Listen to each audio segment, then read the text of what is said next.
Yeah, I think there's something about Star Wars when it really works, like it makes you feel like you're 10 years old, no matter how old you are. So that's sort of the audience that we're looking for.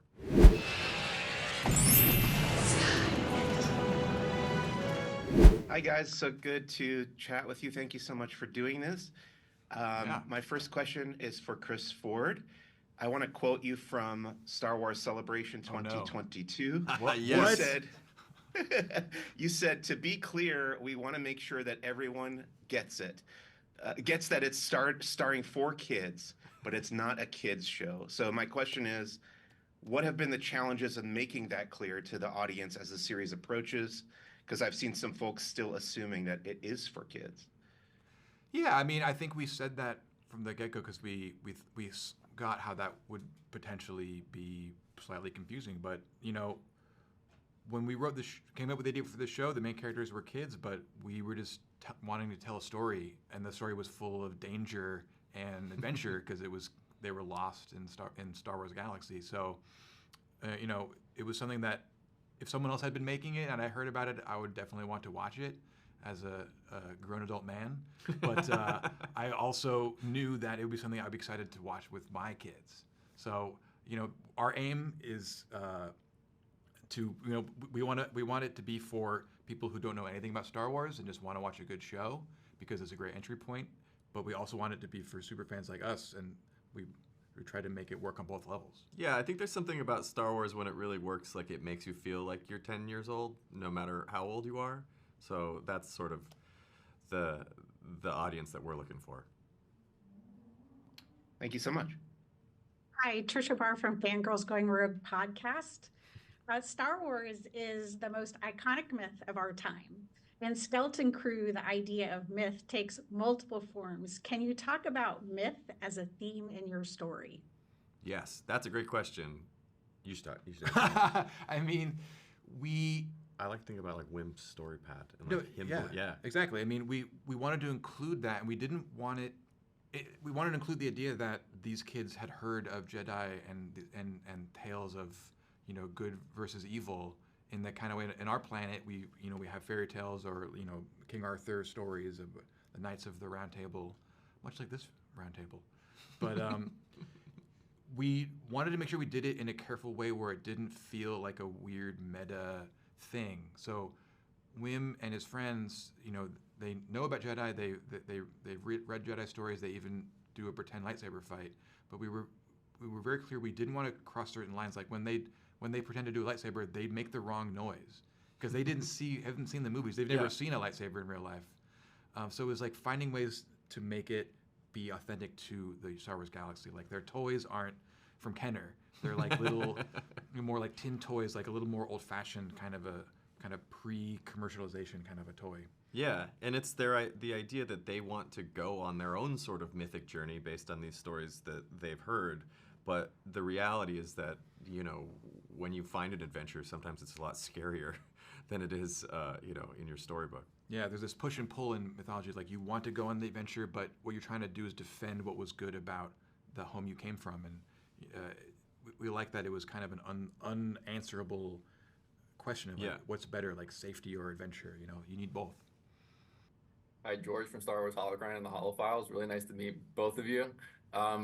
We really enjoyed the show, found it to be really engaging. There's this beautiful kind of timeless quality about it. And I'm curious if you wouldn't mind going into a little bit of what made you want to set this story specifically between episodes 6 and 7, kind of in and around Mandalorian and Ahsoka, given that it does have that kind of timeless quality where it seemed like it would fit really anywhere. Well, we like the idea that time in the galaxy is a little bit less settled. Less settled. Things are a little bit more up in the air. And if you're going to pick a time to have a group of kids get lost in the galaxy and there's not really going to be anyone there that can rescue them and bring them home, this felt like the right time. Yeah, and then, you know, just practically, like we were working closely with Dave Filoni and Jon Favreau, and they had been delving into that time period and fleshing it out. And there's so many exciting things happening in that time period that we wanted, you know, you're right. Like this could have been in lots of different time periods, but we felt like putting it there would be really interesting and exciting. Yeah, they're already the ramifications. Yeah, they're already exploring those sort of corners of the galaxy, and we thought we could sort of slide right in there. I want to kind of touch on something somewhat similar to what Tricia had brought up. One of my favorite aspects of The Force Awakens is that this like boundless optimism and enthusiasm and excitement and the reverence for the Jedi. And we see that here in Skeleton Crew as well, especially with Wim, but with Neil. And I think personally, I think that's a big reason why the show it just is so engaging right off the bat and draws you in. I'm assuming this was intentional. I was curious if you could share more about that. So, yeah, I mean, it's funny because we knew that we wanted a kid to kind of drive them getting lost, because the kid was going to be this dreamer and he believed in all of the amazing stories of the Jedi and was hoping to have this beautiful adventure.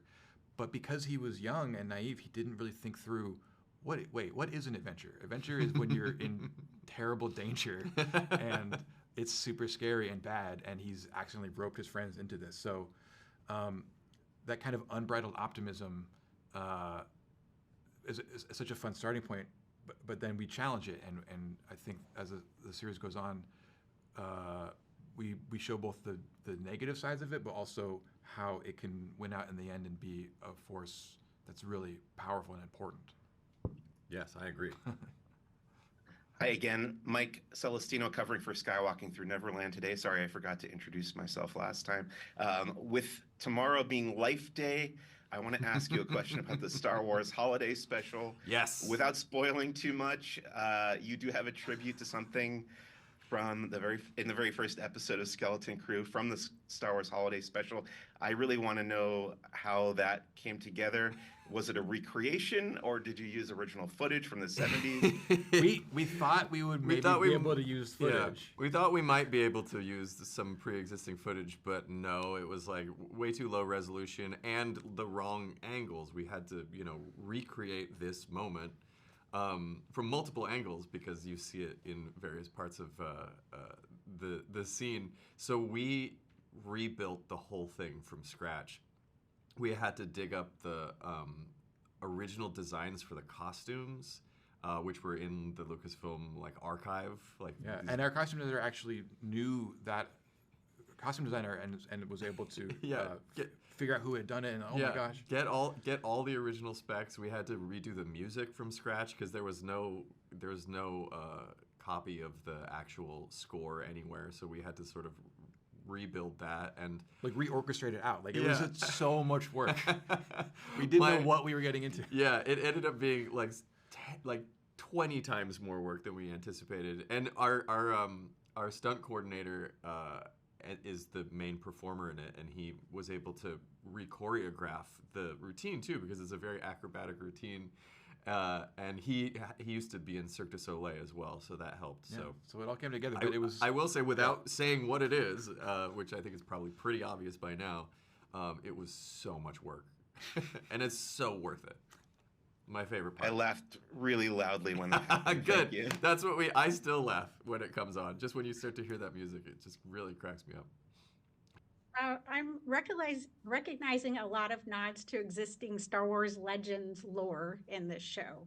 Were those things that you brought to the story, kind of tying off the holiday special discussion, or that there were things that Lucasfilm said, hey, this would fit with your story? It was both. You're working with the incredible Lucasfilm design team with Doug Chang and everyone over there, and it was always just a conversation. We'd start by talking about things from a story perspective or a character perspective. We say maybe it's this kind of thing, maybe it's that kind of thing, and there was always someone. As soon as they knew that we were comfortable with maybe more obscure deep cut references, that really opened up the floodgates where they're like, oh well, what character you might be able to put in. Yeah, it was really cool because we started long enough ago that I was asking them oh, can you get me a copy of the Ewok movies? And they were giving it to us only on their proprietary file sharing system. Yeah, it wasn't on Disney Plus. Yeah, and then now it is on Disney Plus, and it's so much more convenient if you're gonna go check out a scene. But yeah, so we were making references to that, and then they got excited, and then they made even more references to that. Yeah, I remember talking about Captain EO, and they were like, well, technically that's George Lucas too. So, is there anything you would want to steal from Captain EO? Yeah, so the kids' homeworld in the show looks more like Earth than anything we've really seen from Star Wars before, that kind of Amblin suburbia. And I think it works so well in the context of the show. What went into that decision to have a planet that looks so similar to Earth, and how is it trying to strike that balance between making it still seem like it's, in a galaxy far, far away, but then also harkening back to the world we live in? I think the suburbs probably look pretty exotic to someone that like grew up in the desert.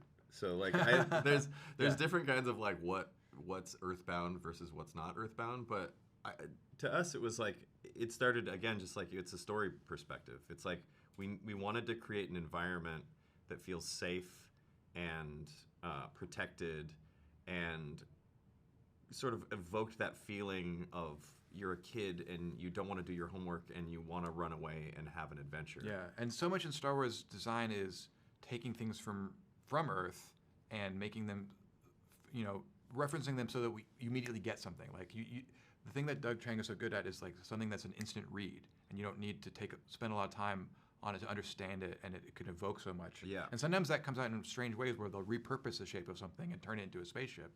But we just felt really strongly that allowing their planet to be feeling like a gated community was the right language that would allow us to tell our story and make it really clear. Yeah, it started kind of as just a story pitch of like, what would that world look like? A world that you would, as a kid, you would feel like you would want to escape and go on an adventure, and then the conversation like developed into what you ended up seeing in the show. Yeah, and we love those mundane places. Like I really love like Aunt Beru's kitchen and all the little beeps and boops and the juicer she's using or whatever. And so, when we're in the suburban kitchen, like we knew there was stuff we could draw on that was still going to feel so Star Warsy, even though it was a kitchen in a house. That was Ford's favorite set. Like he would want to just like live in Wim's house. I would just hang out on the couch.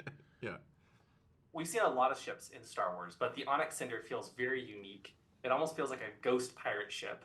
Is there something in particular that inspired the design and the environment? That's exactly what we would call it. Like we would say we want it to feel like a ghost pirate ship. Like That's awesome. Good. Yeah. I mean, there's a couple different, pulled from history references in there. There's kind of a shape that's kind of from like an ironclad shape of these early naval ships where they first started putting metal armor on a boat. And just the idea of it having like extra big engines because it was really heavy and bulky. It just kind of cracked us up for the ship that these kids end up flying around being not really meant for kids. No, it's like industrial equipment. Yeah, exactly. Like it's a very brutal design, and then you put 4 kids, in the cockpit. Yeah, and we wanted it to be big enough that it could be kind of like a haunted house that they get lost in. Yeah, it's like you put 4 kids in like a tank or a semi truck or something like that. Like, just where should they not be? What car should they not be driving? Yeah. Please. Thanks, everyone. Thank you very much, guys. Thank you. Thank you so much. Bye. Thank you. Hey, look at those names to the left. They are part of the Skywalking Force, our Patreon. Become a producer yourself and check out all the Disney Plus themed bonus content available depending on the level you subscribe. Become a member of the elite Skywalking Force at skywalkingforce.com.